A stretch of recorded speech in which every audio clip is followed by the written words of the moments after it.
ಭಾಷೆಯ ವಿಚಾರಕ್ಕೆ ಬಂದ್ರೆ ಕರ್ನಾಟಕಕ್ಕೆ ಬೇರೆ ಕಡೆಗಳಿಂದ ಬಂದಂಥವರು ಇಲ್ಲಿನ ಜನರ ಬಗ್ಗೆ ಒಂದು ಒಳ್ಳೆ ಮಾತುಗಳನ್ನ ಆಡ್ತಾರೆ.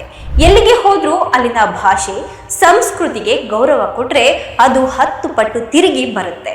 ನಾವೆಲ್ಲರೂ ಬೇರೆಯವರಿಗೆ ಕನ್ನಡವನ್ನ ಕಲಿಸೋಣ, ಆದ್ರೆ ಎಲ್ಲರಲ್ಲೂ ಒಂದು ಮನವಿ, ಬಲವಂತವಾಗಿ ಯಾರಿಗೆ ಏನನ್ನು ಕಲಿಸೋದಕ್ಕೆ ಆಗೋದಿಲ್ಲ.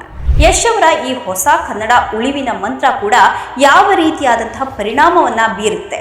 ಹಾಯ್ ಹಲೋ ನಮಸ್ಕಾರ, ಸ್ಪೀಡ್ ಪ್ಲಸ್ ವಿಶೇಷ ಕಾರ್ಯಕ್ರಮಕ್ಕೆ ಸ್ವಾಗತ. ನಾನು ಸುನಂದ ಅನ್ಸೂಯ.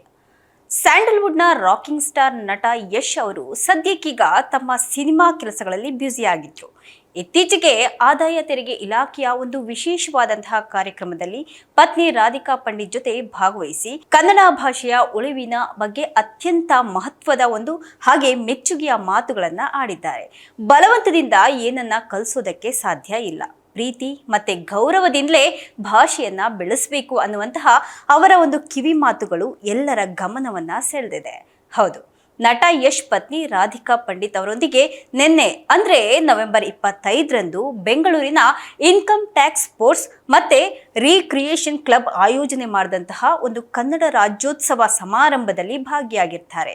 ಯಶ್ ಅವರು ಒಂದು ಬಿಳಿ ಬಣ್ಣದ ಕುರ್ತಾ ಹಾಗೆ ಪೈಜಾಮವನ್ನ ಧರಿಸಿ ಮಿಂಚ್ತಾ ಇದ್ರು.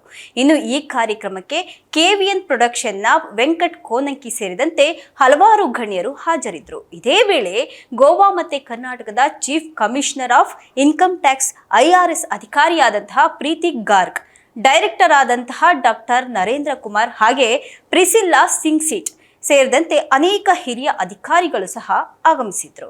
ಇನ್ನು ಕಾರ್ಯಕ್ರಮದಲ್ಲಿ ಅನ್ಯ ಭಾಷಿಕರ ಸಂಖ್ಯೆ ಕೂಡ ಹೆಚ್ಚಿದ್ದಂತಹ ಕಾರಣ ನಟ ಯಶ್ ಕನ್ನಡ ಮತ್ತು ಇಂಗ್ಲಿಷ್ ಎರಡೂ ಭಾಷೆಗಳನ್ನ ಬೆರೆಸಿ ಮಾತನಾಡ್ತಾರೆ. ಯಶ್ ಅವರು ಮಾತನಾಡ್ತಾ ಬಹಳ ದಿನಗಳಿಂದ ಯಾವುದೇ ಸಾರ್ವಜನಿಕ ಕಾರ್ಯಕ್ರಮಗಳಲ್ಲಿ ಭಾಗವಹಿಸೋದಕ್ಕೆ ಸಾಧ್ಯ ಆಗಿರಲಿಲ್ಲ. ಇನ್ನು ನೀವೆಲ್ಲರೂ ಪ್ರೀತಿಯಿಂದ ಕರೆದಿದ್ದಕ್ಕೆ ನಾನು ಬಂದಿದ್ದೇನೆ. ಇದು ಒಂದು ಖುಷಿಯ ವಿಚಾರ ಅಂತ ಹೇಳಿದ್ದು. ಹೆಚ್ಚು ಟ್ಯಾಕ್ಸ್ ಕಟ್ಟುವಂತಹ ವಿಚಾರದಲ್ಲಿ ನಮ್ಮ ರಾಜ್ಯ 2ನೇ ಸ್ಥಾನದಲ್ಲಿದೆ ಅಂತ ಕೇಳಿ ಖುಷಿ ಆಗ್ತಾ ಇದೆ. ಆದಷ್ಟು ಬೇಗ ಮೊದಲ ಸ್ಥಾನಕ್ಕೆ ಏರೋದು ಸಹ ನಮ್ಮೆಲ್ಲರ ಗುರಿಯಾಗಬೇಕು. ಭಾಷೆಯ ವಿಚಾರಕ್ಕೆ ಬಂದ್ರೆ ಕರ್ನಾಟಕಕ್ಕೆ ಬೇರೆ ಕಡೆಗಳಿಂದ ಬಂದಂಥವರು ಇಲ್ಲಿನ ಜನರ ಬಗ್ಗೆ ಒಂದು ಒಳ್ಳೆ ಮಾತುಗಳನ್ನ ಆಡ್ತಾರೆ.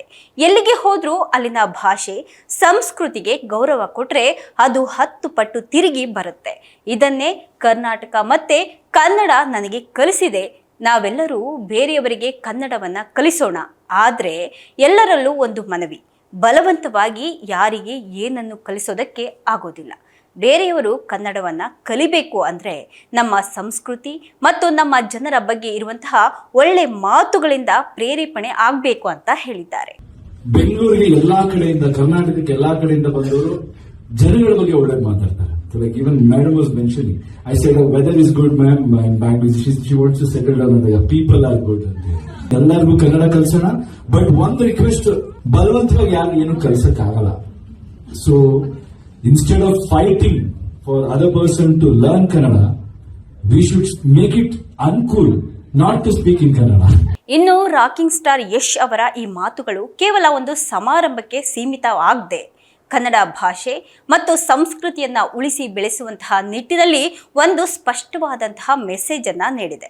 ಸದ್ಯಕ್ಕೀಗ ಟಾಕ್ಸಿಕ್ ಹಾಗೆ ರಾಮಾಯಣ ಚಿತ್ರಗಳಲ್ಲಿ ಯಶ್ ಕೆಲಸ ಮಾಡ್ತಾ ಇದ್ದಾರೆ.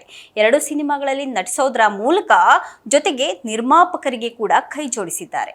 ಮಾರ್ಚ್ 19ಕ್ಕೆ ಟಾಕ್ಸಿಕ್ ಸಿನಿಮಾ ತೆರೆಗೆ ಬರಲಿದ್ದು, ಇನ್ನು ದೀಪಾವಳಿಗೆ ರಾಮಾಯಣ ಚಿತ್ರದ ಮೊದಲ ಭಾಗ ಬಿಡುಗಡೆ ಆಗಲಿದೆ ಅಂತ ಹೇಳಲಾಗ್ತಾ ಇದೆ.